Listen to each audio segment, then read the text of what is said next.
Breaking news చూస్తున్నాం. దేశవ్యాప్తంగానే కాకుండా రెండు తెలుగు రాష్ట్రాల్లోనూ పోలీసుల వ్యవహార శైలి తీవ్ర వివాదాస్పదంగా మారుతోంది. రక్షక భటులే రాక్షసులుగా మారుతున్నారా అన్న అనుమానం ప్రజల్లో కలకలం రేపుతోంది.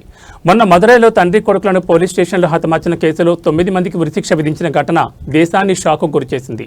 చట్టాన్ని కాపాడాల్సిన వారే చట్టాన్ని ఉల్లంఘిస్తే ప్రజలు ఎవరిని నమ్మాలి అన్న ప్రశ్నలు తలెత్తున్నాయి. ఇక ఏలూరు జిల్లా నిడమర్రు పోలీస్ స్టేషన్లో ఎస్ఐ దాడికి గురైన జనసేన కార్యకర్త పురుగులమంతా తాగి మృతి చెందడం, మరోవైపు పెంటపాడు పోలీస్ స్టేషన్లో ఫిర్యాదు చేసేందుకు వెళ్లిన వ్యక్తిని చెవి పగిలేలా కొట్టిన ఘటన పోలీసుల అమానుష ప్రవర్తనకు నిదర్శనాలుగా మారాయి. ఇంతటితో కాకుండా తాజాగా మాచారంలో వెలుగులోకి వచ్చిన ఘటన మరింత భయానకంగా మారింది. ప్రేమ జంటలను టార్గెట్ చేస్తూ గోప్యంగా వీడియోలు చిత్రీకరించి వాటితో బెదిరించి డబ్బులు వసూలు చేస్తున్న పోలీసుల దందా బయటపడింది. ఈ వ్యవహారంలో స్థానికంగా ఓ ఆటో డ్రైవర్ సహకారం కూడా ఉన్నట్లు సమాచారం. మరోవైపు హైదరాబాద్ అమీర్పేటలో ఓ బాధితురాలు చేసిన ఆరోపణలు మరింత కలకలం రేపుతున్నాయి. పోలీసులు మమ్మల్ని ఈడ్చి బయటకు లాగుతున్నారు, పిల్లలను తొక్కేస్తామంటున్నారు, మేము ఆడవాళ్లం కాదా అంటూ ఆమె ఆవేదన వ్యక్తం చేయడం పరిస్థితి తీవ్రతను చూపిస్తోంది. ఈ వరుస ఘటనలు ప్రజల్లో పోలీసులపై భయాన్ని, అనుమానాన్ని పెంచుతున్నాయి. న్యాయం కోసం వెళ్లిన వారికి అన్యాయం జరుగుతుందన్న భావన బలపడుతోంది.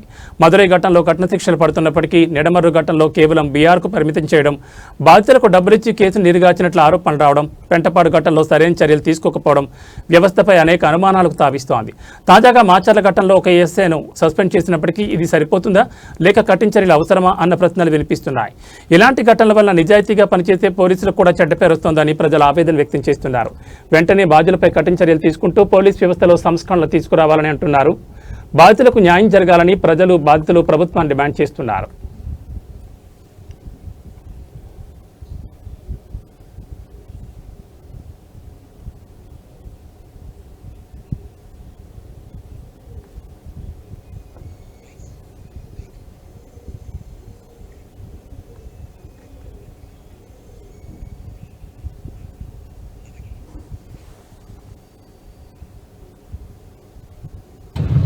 ఓయ్ ఏండి శివా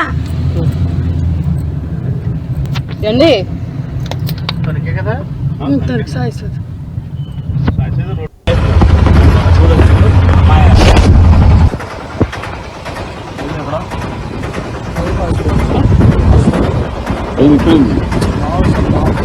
ఎవరు మీది ఉన్నారు ఆషాఢం కరెక్ట్ రా ఏమైంది ఇప్పుడు ఏంది ఫోటోనా హస్బెండ్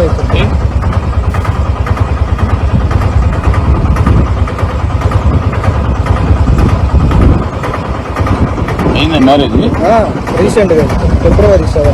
ఇది ఫోటోలు వంశే పెరుగుతుంది. పెళ్లి ఫోటోలు చూస్తాను కానీ పెళ్ళి ఏం పేరు వేరే నిజం సార్. మా ఈవురు గారు గుంటూరు అత్తగారికి వచ్చాను. రూట్ లైన్ రత్నాగిరిలో నేను తెలియదు. Route line sir. మాది గుంటూరు ఈ ఏరియా కాదు. అమ్మాయి పేరు వైష్ణవ్ మీ కులం ఏంటి? వడ్డేరా. అమ్మాయి పేరు అమ్మాయి కలిసి వడ్డేరా వడ్డేరా మత్తుల. అమ్మాయి పేరు ఏంటి? వైష్ణవి. నీ పేరు? రాజేష్. మీ అమ్మ నాన్న పేరు ఏంటి? కాంచార్య. అమ్మ పేరు? సుభాష్. సరే ఇప్పుడు నది అడ్రస్ చెప్పాలి అమ్మాయి. ఎవరు పాప మీది? అమ్మ దగ్గరికి వచ్చావా? నీ పేరేంటి? అమ్మ నాన్న పేరు ఏంటి? అత్త సుభాష్ని అను నాశనం మ్యారేజ్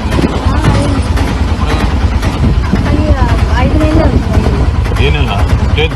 ఫిబ్రవరి 7 ఫిబ్రవరి 7.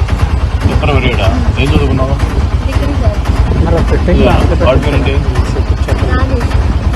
ఎందుకున్నారు మరి? మామూలుగానే వచ్చాము ఇద్దరు. ఉండబట్టే మందంతా తాగింది. ఆ 2 ఎరపడి సంపాదించుకో, లేదు ఇచ్చుకో, నాకు ఇష్టమేగా. అది కానీ ఇందులో కన్ను ఉంది. కన్ను నేను తీసుకేస్తా. కన్ను నీ కన్ను కనబడుతుంది కూడా. తింటాం బట్ట అవన్నీ 4 ఇవ్వటంలో ఇంకా 4 తాడు సీలు తాడులే.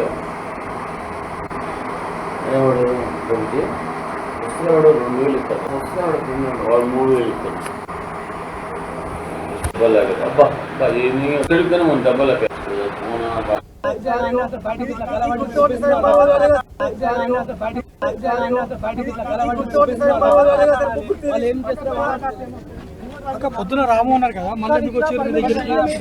ఏమో అండి, మాకు కూడా తెలియదు వాళ్ళు ఎందుకు వచ్చినారో. మార్నింగ్ నుంచి తిరుగుతూనే ఉన్నారు, ఇక్కడే చూస్తున్నారు.